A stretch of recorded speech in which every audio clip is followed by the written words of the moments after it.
अस्सलाम वालेकुम एवरीवन, मैं हूं मोहम्मद तलहा और आप लोग देख रहे हैं तलाश फेस एकेडमी। आज सेकेंड ईयर केमिस्ट्री का एक बहुत ही इंपॉर्टेंट टॉपिक कवर करेंगे और एक्चुअली आज का हमारा जो लेक्चर होने वाला है वो सेकंड पार्ट होने वाला है इन IUPAC नेमिंग। जो मैंने आपको बताया था 2 पार्ट्स की सीरीज होगी। ऑलरेडी पहला पार्ट अपलोड हो चुका है, आप जाके उसे देख सकते हो अगर नहीं देखा। और आज की जो वीडियो मैंने रखी थी वो स्पेशली मैंने रखी थी फंक्शनल ग्रुप्स के लिए कि नेमिंग जो हम करते हैं ऑर्गेनिक कंपाउंड्स की जिनमें फंक्शनल ग्रुप मौजूद होता है वो किस तरीके से होती है।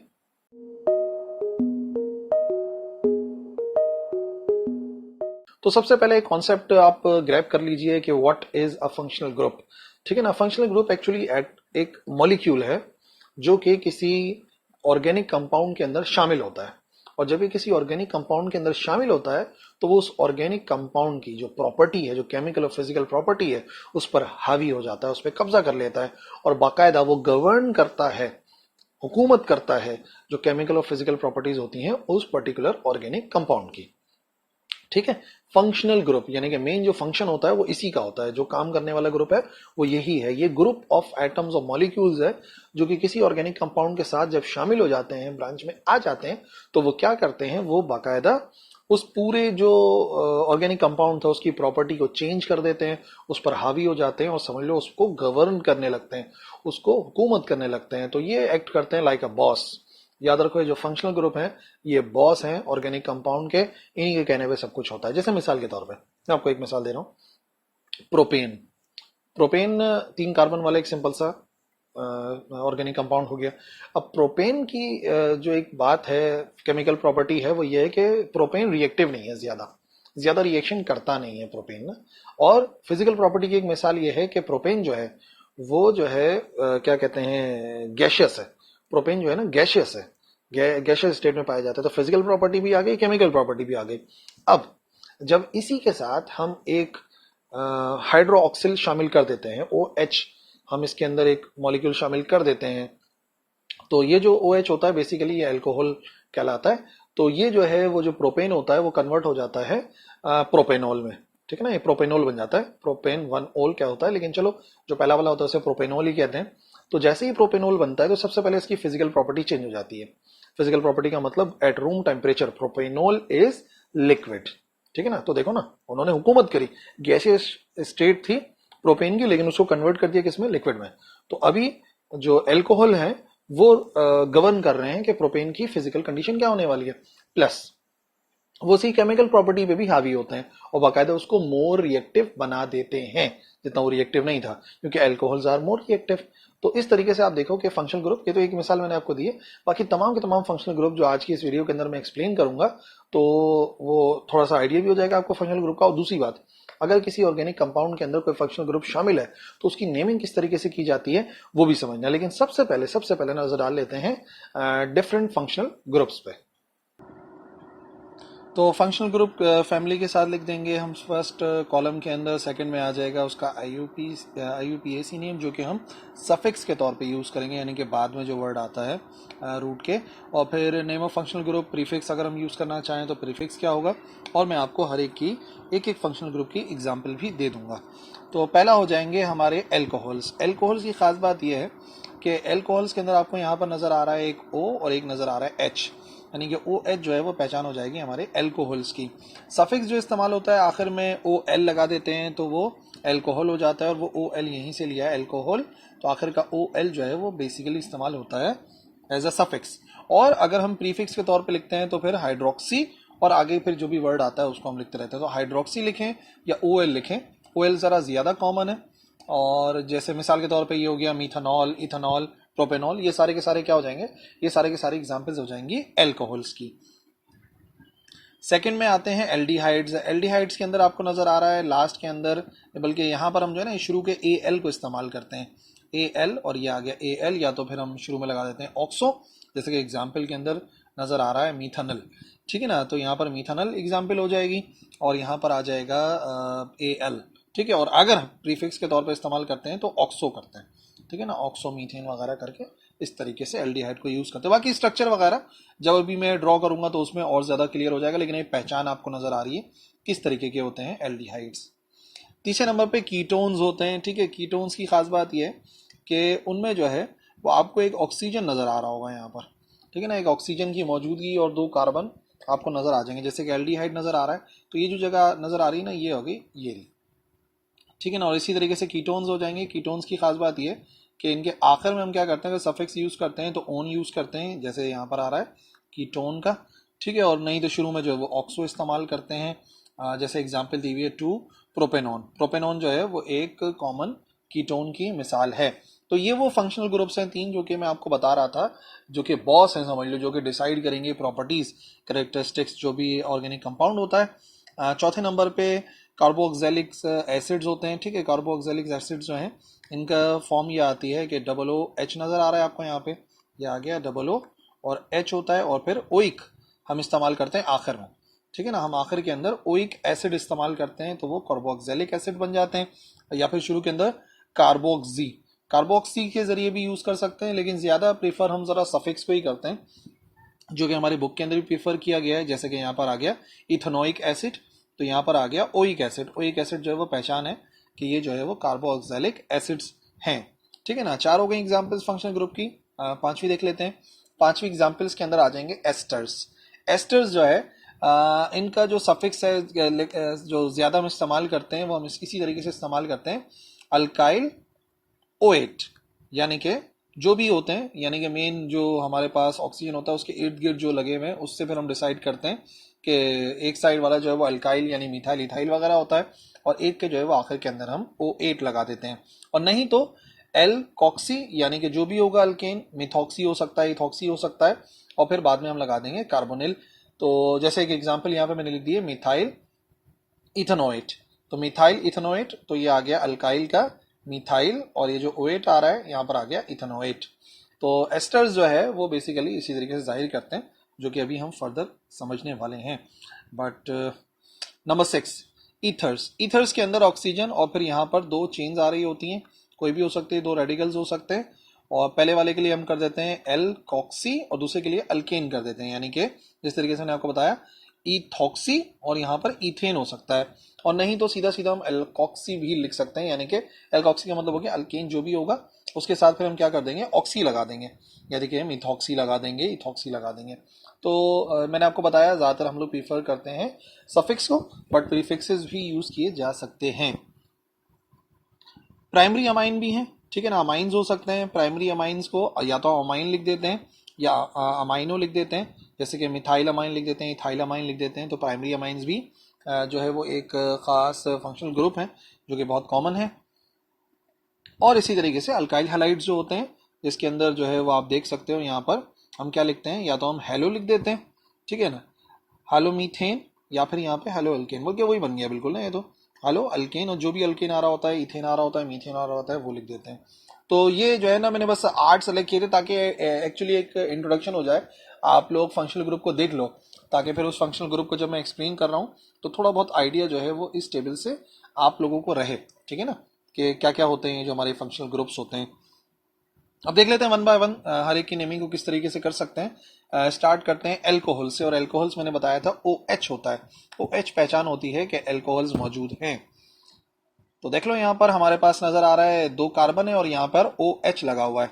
अब 2 कार्बन और 1 OH, अब आपको सबसे पहले वो बनानी पड़ेगी, सीरीज बनानी पड़ेगी, और कुछ और तो है नहीं यहाँ पर ना, कोई डबल बॉन्ड नहीं है, कोई ट्रिपल बॉन्ड नहीं है, सिर्फ और सिर्फ यहाँ पे फंक्शनल ग्रुप लगा हुआ है, ठीक है ना। तो चेन सेलेक्ट करेंगे, चेन सेलेक्ट करेंगे तो दोनों कार्बन आ रहे हैं, और प्रेफरेंस जो है वो फंक्शनल ग्रुप को होती है, स्टार्टिंग फंक्शनल ग्रुप की साइड से होनी चाहिए। तो यहाँ पर फंक्शनल ग्रुप लगा हुआ है तो इसका मतलब राइट वाले कार्बन से नंबरिंग स्टार्ट हो जाएगी।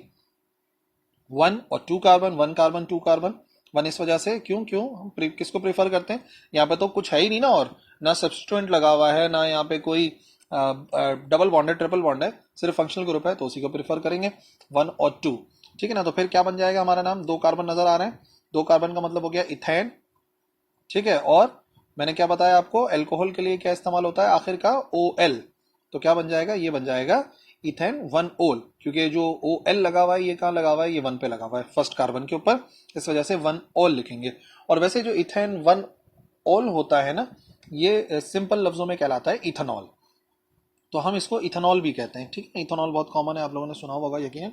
तो अगर इथेन 1 ऑल होता है तो फिर हम उसको इथेनॉल कर देते हैं। तो ये पहली एग्जांपल हो गई कि आप अल्कोहल में किस तरीके से नंबरिंग करेंगे। सेकेंड एग्जाम्पल देख लेते हैं। सेकेंड एग्जाम्पल के अंदर देखो यहाँ पे हमने 3 कार्बन लगा दिए और OH लगा दिया। फिर दोबारा वही बात है, चेन सेलेक्ट किया जाएगा। ये आ गई हमारी चेन, 3 कार्बन नजर आ रहे हैं। नंबरिंग कहाँ से स्टार्ट होगी? नंबरिंग स्टार्ट होगी जहां पर हमारा ये अल्कोहल यानी कि OH मौजूद है। तो 1 2 3 1 2 3 इसका मतलब कहाँ लगा हुआ है? कितने कार्बन है? 3 कार्बन है। 3 कार्बन का मतलब प्रोपेन, और OH लगा है 1 पे, तो क्या हो जाएगा? Propane 1 all. तो प्रोपेन 1 ऑल इसका नाम हो जाएगा। ठीक है, और जैसे कि मैंने आपको बताया 1 ऑल जो होता है उसको हम प्रोपेनॉल भी लिख सकते हैं। दूसरी एग्जाम्पल के अंदर देख लो, यहाँ पे कार्बन कार्बन कार्बन और यहाँ पर एक OH लगा हुआ है।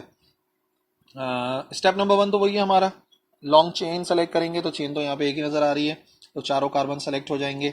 नंबरिंग कहाँ से स्टार्ट होगी? नंबरिंग वहां से स्टार्ट होगी जहां से हमारा एल्कोहल करीब पड़े, तो एल्कोहल यहां से करेंगे तो 1 2 3 तीसरे पर आएगा, यहां से स्टार्ट करेंगे तो दूसरे पे आएगा। तो राइट साइड से स्टार्ट करेंगे 1 2 3 4, तो इसका मतलब कितने हैं कार्बन यहाँ पे? 1 2 3 4, 4 कार्बन है। तो 4 कार्बन के लिए क्या लिखते हैं? ब्यूट। ठीक है ना, ब्यूट लिखते हैं सिर्फ।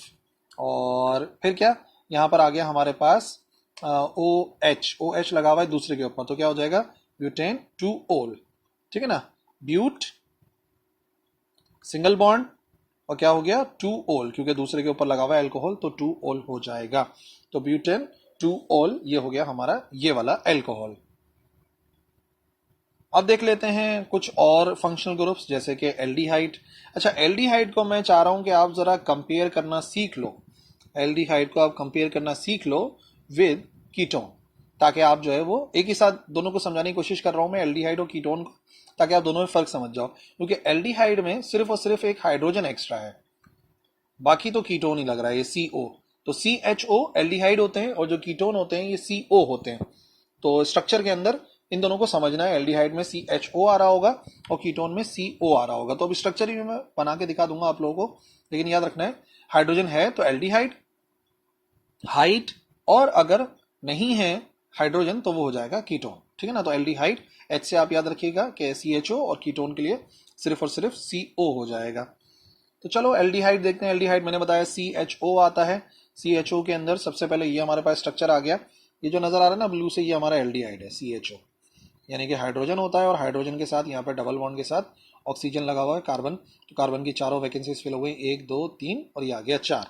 ठीक है, अब नंबरिंग करनी है, तो नंबरिंग के लिए क्या खास बात है, एक ही नजर आ रहा है यहाँ पे कार्बन, कार्बन एक ही है, तो उसके लिए हम क्या लिखते हैं? उसके लिए लिखते हैं मीथेन। ठीक है, और उसके अलावा क्या नजर, एल्डिहाइड के लिए हमने क्या बताया था? एल्डिहाइड के लिए पहला ही कार्बन है, एक ही तो कार्बन है और उसी के ऊपर ये लगा हुआ है, तो क्या बन जाएगा? Methane 1L। एल्डिहाइड के लिए L लिखते हैं, तो मीथेन 1L जो है वो मीथेनल भी कहलाता है। मीथेनल जो है वो यही है C, और यहाँ पे आपने देख लिया सिर्फ CHO जो है वो एल्डिहाइड है, सिर्फ एक H आ गया तो वो मीथेन पहले पे ही लगा हुआ है, तो मीथेन 1L या मीथेनल। सेकेंड एग्जाम्पल एल्डिहाइड के लिए, एल्डिहाइड में देख लो थोड़ा सा चेंज कर लिया हमने, यहाँ पे एक हाइड्रोजन नहीं बल्कि 2 कार्बन कर दिए, तो चेन सेलेक्ट होगी, जाहिर सी बात है। अब यहाँ पे 2 कार्बन आ रहे हैं तो दोनों कार्बन की चेन को सेलेक्ट कर लेंगे। 2 कार्बन, 2 कार्बन का क्या मतलब होता है? 2 कार्बन का मतलब होता है इथेन।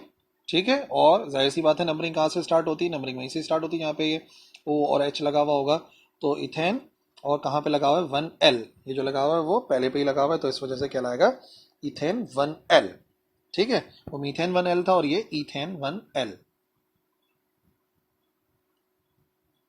अब ये स्ट्रक्चर थोड़ा सा बड़ा सा बना लेते हैं। एल्डिहाइड आपको नजर आ गया है CHO करके, स्ट्रक्चर बना लेते हैं, तो ये आ गया 1 2 3 4।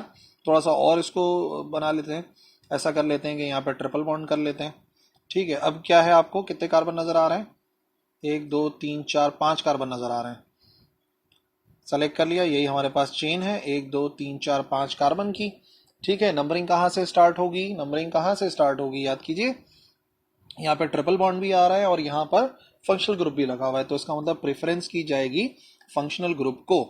तो हमारी जो नंबरिंग स्टार्ट होगी फंक्शनल ग्रुप की प्रेफरेंस ज्यादा है डबल और ट्रिपल बॉन्ड से और सब्स्टिट्यूएंट से, याद रखना है।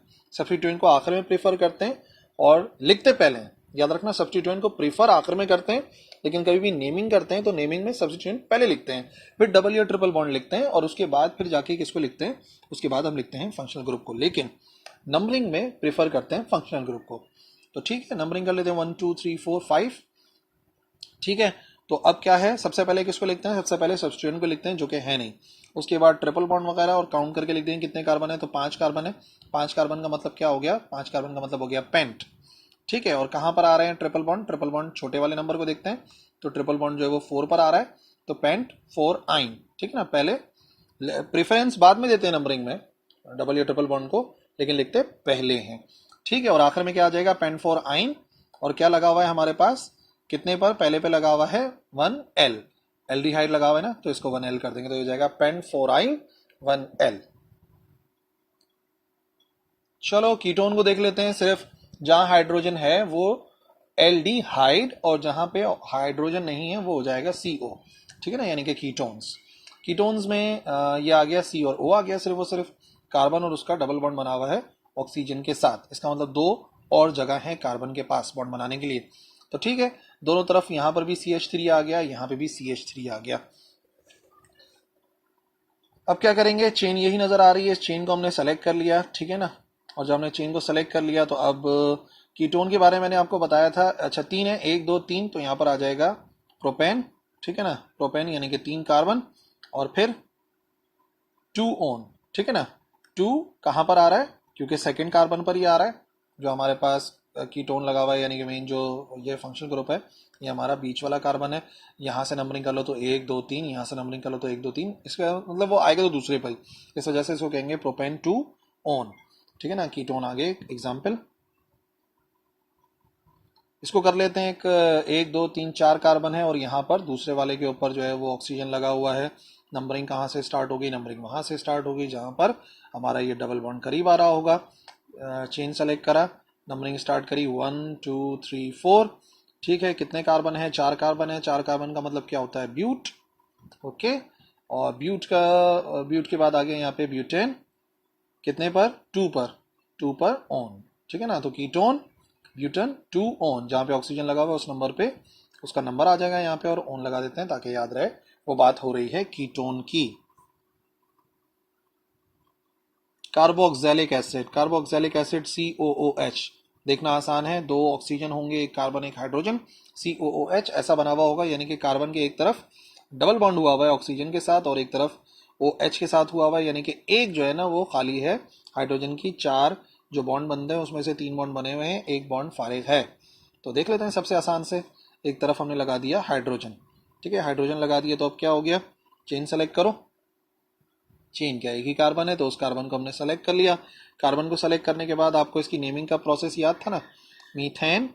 ठीक है ना, क्योंकि एक ही कार्बन है तो यहाँ पे हो जाएगा मीथेन, और उसके बाद ओइक एसिड, ये जो मैंने बताया था कार्बोक्सिलिक एसिड का ओइक एसिड होता है, तो जाहिर सी बात है एक ही कार्बन है तो मीथेन और ओइक एसिड, तो ये कहलाता है मीथेनोइक एसिड। ठीक है, कार्बोक्सिलिक एसिड की पहली मिसाल सबसे सादी सी ले ली हमने। अब थोड़ा सा चेंज कर लेते हैं। ठीक है, ये तो लगा हुआ है, ये हमारा कार्बोक्सिलिक एसिड है, इसके साथ कुछ और कंबाइन कर लेते हैं, तो यहाँ पर हमने कर लिया एक और कार्बन कंबाइन CH3। तो कितने कार्बन हो गए, 2 कार्बन हो गए। चेन सेलेक्ट कर लो, चेन सेलेक्ट कर ली, 2 कार्बन, 2 कार्बन का मतलब इथेन, और 1 2, नंबरिंग कहाँ से स्टार्ट होती है, नंबरिंग वहां से स्टार्ट होती है जहाँ पे ये फंक्शनल ग्रुप लगा हुआ हो, तो जाहिर सी बात है इधर से स्टार्ट होगी, तो 1 और 2 हो गया। 2 कार्बन का मतलब होता है इथेन, और पहले पे ही लगा हुआ है जो हमारा कार्बोक्सिलिक एसिड है, तो फिर उसको कर लेंगे ethane 1 oic acid, ethane 1 oic acid. Okay, थोड़ा सा अब चेंज एग्जांपल ले ली है, 1 2 3 4 5, ये तो हमारा कार्बोक्सिलिक आ ही गया था एसिड, और इसके साथ 1 2 3 4 5 कार्बन एक्स्ट्रा लगा दिया, यानी टोटल हो गए कितने कार्बन, टोटल हो गए यहाँ पर 6 कार्बन। तो 6 कार्बन को सेलेक्ट करेंगे सीधा सीधा। चलो थोड़ा चेंज कर लेते हैं, चेंज कर लेते हैं कि इस तरफ कर लेते हैं, एक और एग्जाम्पल देखते हैं कार्बोक्सिलिक एसिड की। ठीक है, थोड़ी सी लंबी एग्जाम्पल देख ली हमने, और 1 2 3 4 5 6 कार्बन हो गए, एक ये कार्बोक्सिलिक एसिड वाला, और बाकी सारे ये आ गए। तो एक और काम करते हैं, बल्कि इसको थोड़ा सा और चेंज करते हैं, इसमें जो है वो डबल ट्रिपल बॉन्ड शामिल करते हैं और शामिल कर लेते हैं सब्स्टिट्यूएंट। तो चलो ऐसा है कि यहाँ पर हमने डबल बॉन्ड बना लिया दोनों कार्बन के दरमियान में, और यहाँ पे हमने सब्स्टिट्यूएंट लगा दिए, CH3 आ रहा होगा, एक एक कार्बन है। ठीक है, हाइड्रोजन ऐड नहीं कर रहे क्योंकि अब आई होप कि आपकी प्रैक्टिस हो गई होगी। ठीक है ना। तो चलो लॉन्गेस्ट चेन सेलेक्ट करते हैं। लॉन्गेस्ट चेन सेलेक्ट करेंगे तो यही वाली चेन लॉन्गेस्ट नजर आ रही है, 1 2 3 4 5 6। अब सब्स्टिट्यूएंट भी है, डबल बॉन्ड भी है और हमारा फंक्शनल ग्रुप भी है। तो क्या टेक्निक है, किसको प्रीफर करेंगे, फंक्शनल ग्रुप को ज्यादा प्रीफर करेंगे, उसके बाद प्रीफर करते हैं डबल ट्रिपल बॉन्ड को और उसके बाद प्रीफर करते हैं सब्स्टिट्यूएंट को। तो यहाँ पे आ रहा है क्योंकि फंक्शनल ग्रुप, तो जाहिर सी बात है नंबरिंग वहीं से ही स्टार्ट करेंगे, फ्रॉम दिस कार्बन। ठीक है, तो ये हो जाएगा 1 2 3 4 5 6।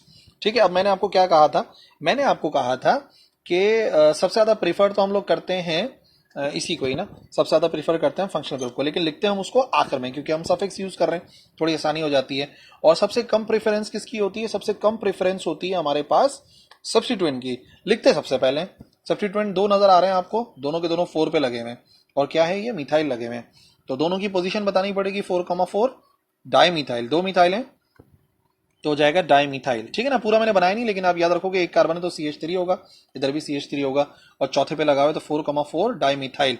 उसके बाद क्या बताएंगे, डबल और ट्रिपल बॉन्ड की जगह बताएंगे, डबल और ट्रिपल बॉन्ड कम वाला छोटा वाला यानी कि 2 पर आ रहा है। ठीक है ना, तो क्या हो जाएगा 4,4 डाई मिथाइल और हेक्स 2 इन। ठीक है, 6 कार्बन थे तो हेक्स आ गया और क्या आ गया यहाँ पे 2 इन आ गया, रूट आ गया और 2 इन लिख दिया। तो सबसे पहले सब्स्टिट्यूएंट बता दिया, हेक्स आ गया, 2 इन आ गया और आखिर में बताना पड़ेगा कार्बोक्सिलिक एसिड। वो जाहिर सी बात है पहले पर ही होता है तो उसको बोलेंगे 1 ओइक एसिड। तो हो जाएगा 4,4 डाइमिथाइल हेक्स 2 इन 1 ओइक एसिड। ईथर्स की मिसाल देख लेते हैं। ईथर्स कैसे होते हैं, ईथर्स जो है ना बड़े ही आसान एक चीज है कि हमारे पास ऑक्सीजन नजर आ रहा होगा और ऑक्सीजन के दोनों तरफ हमें कुछ ना कुछ जो है वो ब्रांच नजर आ रही होगी। जैसे कि यहां पर आ गया सेंटर में ऑक्सीजन और दोनों तरफ आ गया CH3 और यहां पर भी आ गया CH3। ठीक है ना, CH3 दोनों तरफ आ रहा है और O मौजूद है। अब ये बात याद रखनी है कि इसका जो नाम था ना वो कुछ ऑक्सी था। ठीक है ना, वहां पे दोनों चीजें हमें लिखनी पड़ रही थी। तो ऐसा कर लेते हैं, ये वाला जो है ना क्योंकि अभी तो दोनों तरफ ही मिथाइल है तो एक को हम कर लेते हैं मिथॉक्सी। ठीक है ना, पहले वाले को यानी कि ये तो ना आप याद करो एल्कोक्सी और अल्केन, एल्कोक्सी अल्केन यानी कि जो भी होता है तो इस तरफ मीथेन नजर आ रहा है तो हो जाएगा मिथॉक्सी। और इस तरफ क्या नजर आ रहा है, इस तरफ भी एक ही कार्बन है तो एक ही कार्बन है तो क्या हो जाएगा मीथेन, तो इसका नाम हो जाएगा मिथॉक्सी मीथेन। ठीक है ना, मिथॉक्सी ईथर है, मिथॉक्सी मीथेन ये इसका नाम बन जाएगा। लेकिन हमेशा जाहिर सी बात है सेम नहीं होंगे दोनों तरफ, एक तरफ बड़ी ब्रांच भी हो सकती है, छोटी ब्रांच भी हो सकती है। ऐसी के एग्जाम्पल देख लेते हैं। तो देख लो यहाँ पे O आ गया, O से आपने पहचान लिया और O के दोनों तरफ कुछ ना कुछ लगा हुआ है तो यहाँ पर आ गया C2H5 और यहाँ पे आ गया CH3। ठीक है ना, अब क्या करें, अब किसको ऑक्सी बोलें, अब किसको अल्केन बोलें, ये देखना पड़ेगा। तो याद रखिएगा कि हमने यहाँ पर दोनों को बना के रख लिया, ये आ गई बड़ी वाली और ये आ गई छोटी वाली। अब किसको ऑक्सी बोलें किसको अल्केन बोलें, तो याद रखो ऑक्सी हमेशा छोटे वाले रेडिकल के लिए इस्तेमाल होगा, छोटी वाली ब्रांच के लिए इस्तेमाल होगा ऑक्सी। छोटी वाली यहाँ पे क्या नजर आ रहा है मिथाइल, बड़ा वाला क्या नजर आ रहा है इथाइल। तो इथ और मिथ ये बात याद रखनी है। तो जाहिर सी बात है यहाँ पर छोटा वाले के साथ आएगा ये मिथॉक्सी, ये बन जाएगा मिथॉक्सी और इसके लिए क्या आ गया, इसके लिए आ गया ethane, this is for methoxy और ये आ गया फॉर इथेन। तो ईथर की जो है ना थोड़ी सी आसान सी नेमिंग होती है, मिथॉक्सी इथेन या जो भी होगा उससे आपको पता लगता रहेगा क्योंकि यहाँ पर जो चेन होती है वो दोनों की अलग अलग बनेगी। दरमियान में तो ऑक्सीजन आ रहा है, वो तो कार्बन की चेन में शामिल हो ही नहीं सकता। आखिर में मैंने कहा था कि हम एस्टर्स को भी डिस्कस कर लेंगे कि एस्टर्स किस तरीके से काम करते हैं। एस्टर्स के लिए ऐसा है कि अब आप फर्क याद रखिएगा, यहाँ पे कार्बन है और दोनों तरफ ऑक्सीजन नजर आ रहा है, कार्बन है ऑक्सीजन है और फिर इस तरीके से कुछ ना कुछ बनता रहेगा जो कि अभी समझ लेते हैं एस्टर्स के अंदर। ठीक है, ये आ गया हमारे पास कार्बन और इस तरफ आ गए 2 ऑक्सीजन, एक ऑक्सीजन के साथ डबल बॉन्ड होता है और एक ऑक्सीजन के साथ सिंगल बॉन्ड होता है। और फिर हमारे पास कार्बन के पास एक जगह होती है जहां पर हम कुछ ना कुछ कनेक्ट कर देते हैं, जैसे कि यहां पर हमने कनेक्ट कर दिया एक CH3 और यहां पर आ गया CH3। तो अब आपने फर्क देख लिया ना, फर्क देखा ना ईथर्स में और एस्टर्स में। ईथर के अंदर O था और दोनों तरफ कुछ ना कुछ ब्रांचेस थी और यहाँ पे COO और फिर दोनों तरफ ब्रांचेस आ रही होंगी, एक तरफ आ रहा है CH3 और दूसरी तरफ आ रहा है CH3। तो इसके भी 2 नाम थे, O8 लिख देते हैं। ठीक है ना, तो यहाँ पे सबसे पहले एक हमने कर लिया, दोनों तरफ तो खैर सेम ही है लेकिन हाँ इधर एक बात याद रखनी पड़ेगी, इधर एक बात याद रखनी पड़ेगी कि जो आइल आता है, जो इसका नाम था मैंने टेबल में समझाया था, उसमें आइल और O8 आता है। आइल उसके साथ आएगा जो ऑक्सीजन के साथ लगा हुआ हो, ठीक है ना, जबकि यही बात जो थी यहाँ पर क्या लगा हुआ था, यहाँ पर ओ एच होना चाहिए था ना, एच होना चाहिए इधर, तो उसको जो रिप्लेस करेगा ना, हमारे एस्टर्स आ जाते हैं यहाँ पे। एस्टर्स के अंदर यहाँ पर कुछ ना कुछ लगा हुआ होता है, तो आप ऐसा समझ लो, इन सिंपल वर्ड्स में बताता हूँ, जो ऑक्सीजन के साथ लगा हुआ है ना उसके साथ आइल आएगा, जो ऑक्सीजन के साथ लगा हुआ है उसके साथ आइल आएगा। तो ऑक्सीजन के साथ यहाँ पे एक कार्बन है तो उसके लिए मिथ ताइल, ठीक है ना, एस्टर्स के लिए आइल था और OH था, तो जो ऑक्सीजन के साथ है वो हो गया मिथाइल, क्योंकि एक कार्बन है। और दूसरे कितना नजर आ गया, दूसरा आपको 2 कार्बन नजर आ गया, 2 कार्बन का मतलब हो गया इथेन OH, तो यहाँ पे आइल और OH होता है एस्टर्स के अंदर, आइल OH, ठीक है ना। और उसमें जो हम देख रहे थे, जो इससे पहले हमने देखा है ईथर्स, तो ईथर्स के अंदर जो है वो OH का वर्ड नहीं आ रहा था, उसके हम क्या कर रहे थे, ऑक्सी और अल्केन कर रहे थे, ठीक है। एक और देख लेते हैं एग्जाम्पल, ये आ गया हमारे पास एस्टर। अब इस एस्टर के साथ कनेक्ट करना पड़ेगा कुछ ऑक्सीजन की तरफ और कुछ कार्बन की तरफ। तो ऑक्सीजन की तरफ हमने एक कार्बन कर दिया CH3 आ गया, और इस तरफ C2H5 कर दिया, नहीं CH2, और ये आ गया CH3। अब फिर वही बात है, जो ऑक्सीजन के साथ लगा हुआ है वो आइल है, जो ऑक्सीजन के साथ लगा है वो आइल है, तो ये क्या है, ये है मिथाइल, क्योंकि एक है। और फिर बाकी जो कार्बन के साथ लगा है वो तो हमारी चेन बनेगी, 3 कार्बन का मतलब क्या हो गया, 3 कार्बन का मतलब हो गया प्रोपेन, और OH तो आता ही है, तो एस्टर का पूरा नाम हो जाएगा मिथाइल प्रोपेनोएट। तो that's it, I hope IUPAC naming की जो प्रॉब्लम्स होंगी वो सॉल्व हो गई होंगी, और अब आप प्रैक्टिस करो, 10 ईयर उठाओ, 5 ईयर उठाओ और बाकायदा नेमिंग करना शुरू हो जाओ। कुछ साइक्लो नेमिंग मैंने नहीं कराई है, लेकिन वो इंशाल्लाह जब आगे पढ़ते रहेंगे तो साइक्लिक कंपाउंड्स की नेमिंग का प्रॉब्लम भी सॉल्व हो जाएगा। लेकिन बाकी जो है जैसे फंक्शनल ग्रुप्स है, सब्स्टिट्यूएंट है, डबल बॉन्ड है, ट्रिपल बॉन्ड है, उनकी प्रैक्टिस करो, इंशाल्लाह कोई प्रॉब्लम नहीं होगी। और अगर फेस करो तो आप लिख देना कमेंट सेक्शन के अंदर, मैं जरूर रिप्लाई करूंगा। That's all for today, Allah Hafiz.